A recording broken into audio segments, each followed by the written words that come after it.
जय हिंद प्रिय छात्र एवं छात्राओं, स्वागत है आपका मुबारक मैथ्स एकेडमी चैनल पर। हम लगातार अध्याय 1 वास्तविक संख्याओं के अंतर्गत आने वाली प्रश्नावली 1.1 के प्रश्न क्रमांक 3 को लेकर आज के इस वीडियो लेक्चर में चर्चा करने वाले हैं। इसके पहले हमने प्रश्न क्रमांक 1 और प्रश्न क्रमांक 2 के सभी प्रश्नों को आसान तरीके से सॉल्व किया है, तो आप सभी इसी वीडियो के डिस्क्रिप्शन में जाकर लिंक ओपन करके उन प्रश्नों को देखें, समझें।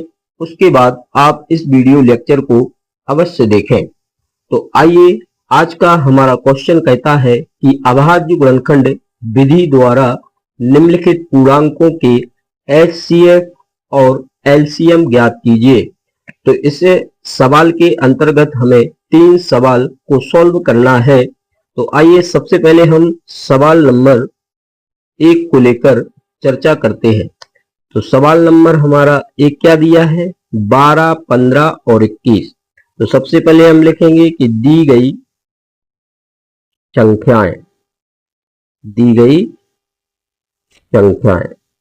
तो क्या संख्याएं दी गई हैं, तो आप उनको लिखेंगे। तो यहां पर संख्याएं हमारी 12, 15 और 21। ज्ञात क्या क्या करना है उसको लिख लेंगे। तो ज्ञात करना है, तो सवाल में आप देख ही सकते हैं हमें क्या ज्ञात करना है। तो यहां पर हमें एचसीएफ और एलसीएम की गणना करना है। यहां पर हम लिख लेंगे एचसीएफ और एलसीएम। तो इन दो चीजों को हमें निकालना है। तो यहां पर हम हल लिखेंगे, और हल में क्या लिखेंगे? यहां पर हम देख सकते अभाज्य गुणनखंड विधि का उपयोग करना है। तो यहां पर लिखेंगे हम कि 12, 15 और 21 के अभाज्य गुणनखंड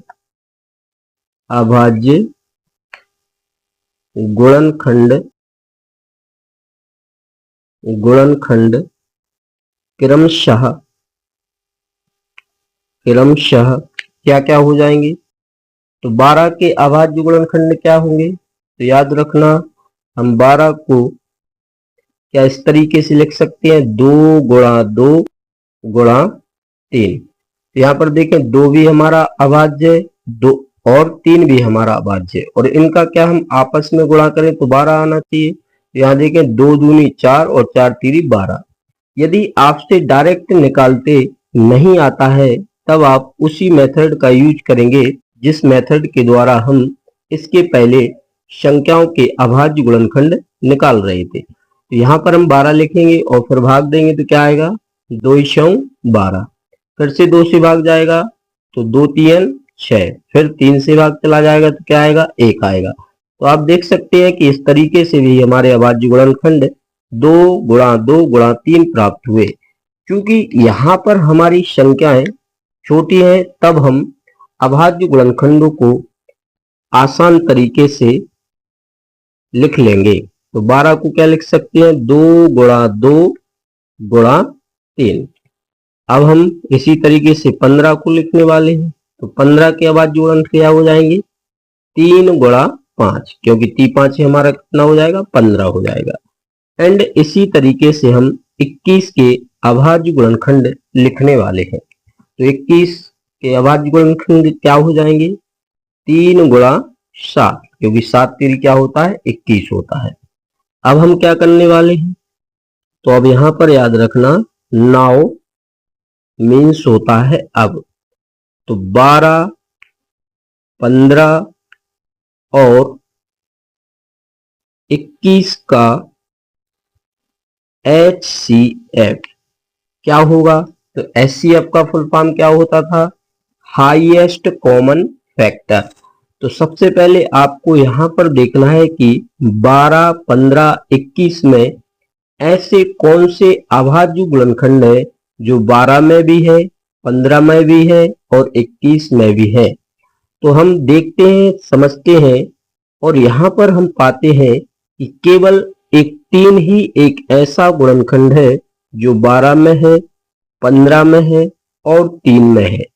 तो जो अभाज्य गुणनखंड तीनों में पाया जाता है उसको हम यहाँ पर लिख लेते हैं। इसके अलावा ऐसा कोई भी अभाज्य गुणनखंड नहीं है जो 12 में हो, 15 में हो और 21 में हो। तो यहाँ पर हमें कोई दूसरा और गुणनखंड नहीं प्राप्त हो रहा है। तो दिस कंडीशन में 3 ही हमारा 12, 15 और 21 का एचसीएफ हो जाएगा। अब आगे हम क्या निकालेंगे? एलसीएम। तो एंड 12, 15 और 21 का एलसीएम इस तरीके से निकालते हैं। तो आपने इससे पहले भी सीखा होगा कि जो संख्याएं उभयनिष्ठ होती है या जो अभाज्य गुणनखंड उभयनिष्ठ होता है उसे हम एक बार ले लेते हैं। तो यहाँ पर हमारा अभाज्य गुणनखंड 3 एक ऐसी संख्या थी जो तीनों जगह थी। तो इन तीनों जगह होने के कारण इसे हम सबसे पहले एक बार लिख लेते हैं। इसके बाद क्या क्या बच गया उसको हम लिखेंगे। तो 2 गुणा 2 बच गया, तो यहाँ पर हम लिख देंगे 2 गुणा 2। इसके बाद क्या बच गया? सर हमारा 5 बच गया, तो हम 5 को लिख लेंगे। इसके बाद क्या बच गया? सर हमारा 7 बच गया। तो हमने सभी गुणनखंडों को एक साथ लिया और जो उभयनिष्ठ गुणनखंड था उसको हमने एक बार लिया। अब आइए इसका हम आपस में गुणा कर लेते हैं। तो 3 दूनी कितना होगा? 6 और 6 दूनी कितना होगा? 12 और 12 पंचे कितना होगा? 60। तो हमारा यहाँ पर कितना आ जाएगा? 7 और गुणा में कितना बचा सर? अभी 7 बच गया। अब इसका हम आपस में गुणा करेंगे तो शून्य का हमारा शून्य रहेगा और 7 6 कितना हो जाएगा सर? 42 हो जाएगा। तो इस तरीके से हमें 12, 15 और 21 का एलसीएम प्राप्त हो जाता है। किंतु अभी आपको ध्यान रखना है कि हमें अतः करके भी लिखना है। तो अतः करके हम क्या लिखेंगे कि 12, 15 और 21 का एचसीएफ और एलसीएम क्रमशः क्या क्या प्राप्त हुआ सर? एचसीएफ 3 प्राप्त हुआ और एलसीएम हमें 420 प्राप्त हुआ। तो इस तरीके से अपन लिख देंगे और यही हमारे क्वेश्चन का परफेक्ट आंसर होगा। अब आइए हम इसी क्रम में सवाल नंबर 2 को हल करने वाले हैं। तो सवाल नंबर 2 क्या है हमारा? तो यहाँ पर हमारा सवाल नंबर 2 है, उसको हम लिख लेंगे।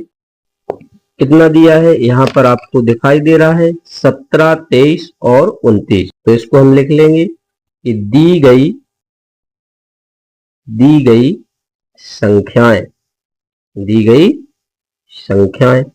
तो इस तरीके से हम संख्याओं को लिख लेंगे। तो कौन कौन सी संख्याएं दी गई हैं? 17, 23 और 29। सर ज्ञात क्या करना है? तो जो चीज हमें ज्ञात करना है उसको भी हम लिखने वाले हैं। तो हमें ज्ञात करना है एचसीएफ और एलसीएम। आइए तो अब हम इस क्वेश्चन को आगे हल करते हैं। सबसे पहले हम प्रश्न पहला को बंद कर देते, एक लाइन खींच देते हैं ताकि आपको चीजें स्पष्ट नजर आने लगे। अब यहां से हमारा आगे का सवाल सॉल्व होगा। तो सबसे पहले क्या लिखना है? हल लिखना है। हल में क्या लिखेंगे कि 17, 23 और 29 के अभाज्य गुणनखंड क्रमशः क्या होंगे? अगर आप भाज्य और अभाज्य संख्याओं को बेहतरीन तरीके से जानते होंगे, समझते होंगे, तब हमें स्पष्ट दिखाई दे रहा है कि 17, 23, 29 स्वयं में खुद में अभाज्य संख्याएं होती हैं, तब इनका गुणनखंड हमें कोई भी प्राप्त नहीं होता है। ऐसी संख्याओं का गुणनखंड हमें एक के अलावा कोई और दूसरा गुणनखंड नहीं होता है। तब हम क्या लिखने वाले हैं? तो 17 को हम क्या लिख सकते हैं सर? 1 गुणा 17 लिख सकते हैं। 23 को क्या लिख सकते हैं? तो 23 को हम 1 गुणा 23 लिख सकते हैं। और 29 को क्या लिख सकते हैं? 1 गुणा 29 लिख सकते हैं। मैंने 1 क्यों लिखा? मैं चाहता तो 1 नहीं भी लिखता। 1 इसलिए लिखा है ताकि आपको उभयनिष्ठ गुणनखंड नजर आ जाए। बल्कि याद रखना, जब भी हमारी अभाज्य संख्या होती है तब हमें कोई और आदर्श नंबर उभयनिष्ठ नहीं मिलता है। केवल एक ही हमें ऐसा एक गुणनखंड होगा जो अभाज्य संख्याओं में उभयनिष्ठ होता है। तो आइए अब हम आगे बढ़ते हैं। तो नाउ हम यहाँ पर लिखने वाले हैं कि 17, 23 और 29 का HCF तो क्या हो जाएगा?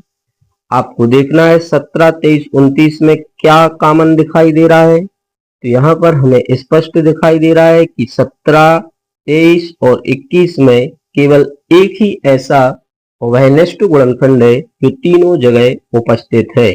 तो दिस कंडीशन में 17, 23 और 29 का HCF 1 प्राप्त हो जाएगा। अब हम इन संख्याओं का एलसीएम निकालेंगे। तो आगे बढ़ेंगे तो हम लिखेंगे 17, 23 और 29 का LCM। तो LCM कैसे निकालेंगे? क्योंकि यहाँ पर हमारी सभी संख्याएं अभाज्य हैं, तो हम इन संख्याओं का आपस में ही मल्टीप्लाई करने वाले हैं। तो मल्टीप्लाई करेंगे तो आपको मल्टीप्लाई करना आता होगा। यदि नहीं आता है तो हम इस तरीके से इसका मल्टीप्लाई करने वाले हैं। जैसे यहाँ लिखा है 23 गुणा 17, तो हम 23 में गुणा 17 का करने वाले हैं। 17 ती कितना होता है सर? 17 ती हमारा 51 होता है। हासिल कितनी आएंगी सर? 5 आ जाएंगी। 17 दूनी कितना होता है सर? 34 होता है।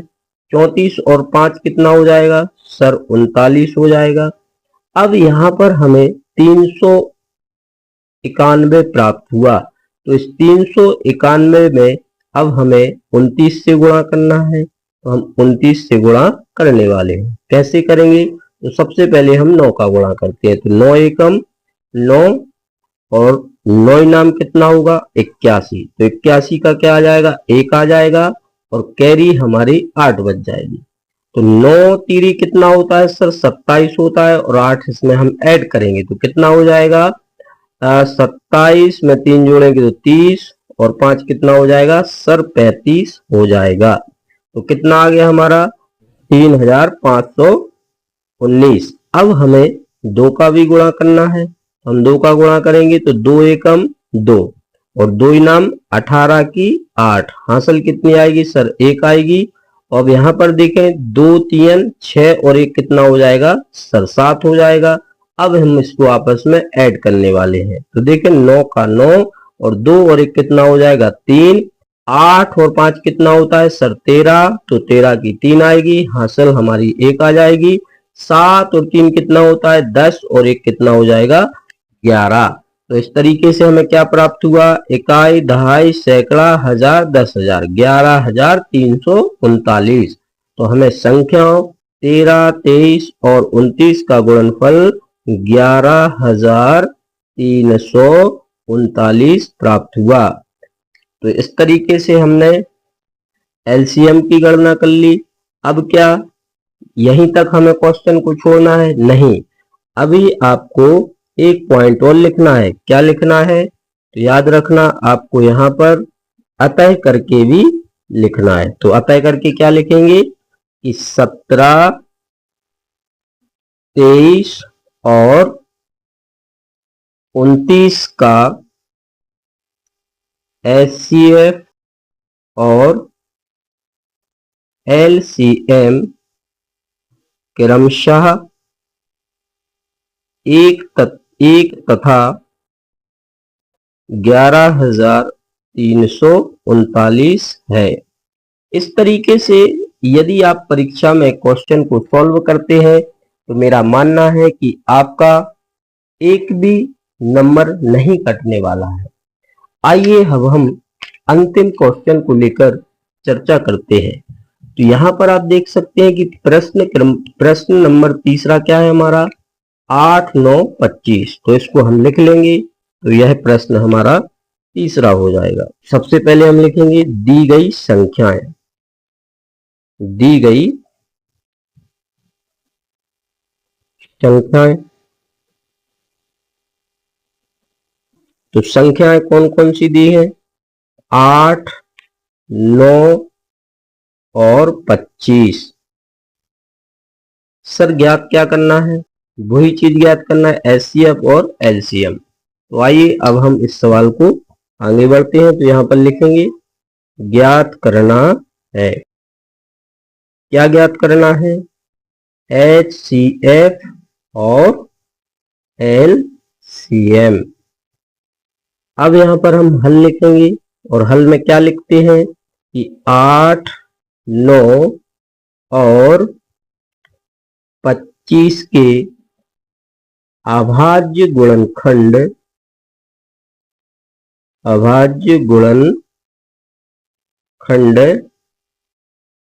क्रमशः क्या हो जाएंगे, तो 8 के गुणनखंड क्या हो जाएंगे, ये छोटी संख्याएं हैं तो आपको इनको डायरेक्ट ही लिख लेना है। तो 8 को हम क्या लिख सकते हैं, 2 गुणा 2 गुणा और 2, और यहाँ पर हमारी 2 एक अभाज्य संख्या है। इसी तरीके से 9 को क्या लिख सकते हैं, तो आपको आता होगा 9 को हम 3 गुणा 3 लिख सकते हैं, और 3 हमारी एक अभाज्य संख्या है।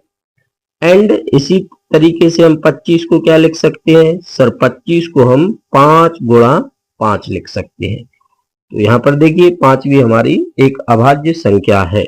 अब आगे हम क्या करने वाले हैं, तो 9। अब हम 8, 9 और 25 का क्या लिखेंगे, HCF। तो अब बताइए यहाँ पर HCF क्या होगा, आपको 8, 9 और 25 में क्या कोई एक ऐसा अभाज्य गुणनखंड दिखाई दे रहा है जो तीनों जगह उपस्थित हो। तो मैंने इसके पहले बताया था, जब हमें तीनों जगह कोई भी अभाज्य गुणनखंड नहीं प्राप्त होता है तब ऐसी संख्याओं का उभयनिष्ठ गुणनखंड क्या प्राप्त होता है, एक प्राप्त होता है। और एक ही हमारा फिर उन संख्याओं का क्या हो जाता है, HCF हो जाता है। और इसके पहले वाले सवाल में मैंने आपको बताया भी था। तो यहाँ पर हमें कोई भी गुणनखंड ऐसा नहीं दिखाई दे रहा है जो तीनों जगह हो, उभयनिष्ठ हो, तब हम इन संख्याओं का HCF एक मान लेते हैं। अब हम आगे क्या निकालेंगे कि 8, 9 और 25 का LCM। तो LCM में क्या करना है, अब यहाँ पर चूंकि कोई भी गुणनखंड उभयनिष्ठ नहीं है तो सभी गुणनखंड को हम आपस में लिखकर गुणनफल निकाल लेंगे। यहाँ पर देखिए 2 हमारा 3 बार है तो हम 3 बार लिख लेंगे, और 3 हमारा 2 बार है तो हम 2 बार लिख लेंगे, और 5 हमारा 2 बार है तो हम 5 बार लिख लेंगे। अब इसका हम आपस में मल्टीप्लाई करेंगे तो किस तरीके से करने वाले हैं, तो यहाँ पर देखिए 2 दूनी 4, 4 दूनी 8, 8 तीरी 24, और 24 दिया कितना होता है सर, 72। तो हमने यहाँ 72 लिख लिया। अब क्या क्या बच गया सर, 5 बच गया और फिर 5 बच गया, तो 5 25। बहुत बढ़िया। अब 25 की टेबल आपको आती है तो अच्छा है, नहीं आती है तो आप वैसे भी गुणा कर सकते हैं, 5 का अलग और 2 का अलग। लेकिन मुझे तो आती है तो मैं डायरेक्ट करूंगा। 25 दूनी कितना होता है सर, 50 होता है। हासिल कितनी बच जाएंगी सर, हासिल हमारी 5 बच जाएंगी। अब देखिए 25 सत्ते कितना होता है सर, 175 होता है। और 175 में कैरी की हम 5 जोड़ेंगे तो कितना हो जाएगा सर, 180। तो इस तरीके से 8 9 25 का एलसीएम क्या प्राप्त हो जाएगा, तो 1800 हमें एलसीएम प्राप्त हो जाएगा। क्या यही आपका आंसर हो जाएगा? बिल्कुल हो जाएगा, लेकिन याद रखना आपको अतः करके जरूर लिखना है। तब हम यहाँ पर लिखने वाले हैं अतः संख्याएं 8 9 और 25 का एचसीएफ और एलसीएम क्रमशः क्या क्या प्राप्त हुआ, तो एचसीएफ हमें 1 प्राप्त हुआ और एलसीएम क्या प्राप्त हुआ, 1800 है। यही हमारे क्वेश्चन का एकदम परफेक्ट आंसर होगा। तो आशा करते हैं कि आपको मेरे द्वारा बताए गए प्रश्न आप आसानी से समझ पाए होंगे। यदि आपको वीडियो लेक्चर अच्छा लगे, हेल्पफुल लगे, तो वीडियो को लाइक करें, शेयर करें, साथ में आप चैनल को सब्सक्राइब करें, ताकि मेरे द्वारा बनाए गए वीडियो आपको समय अनुसार प्राप्त होते रहें। इसी के साथ जय हिंद, जय भारत।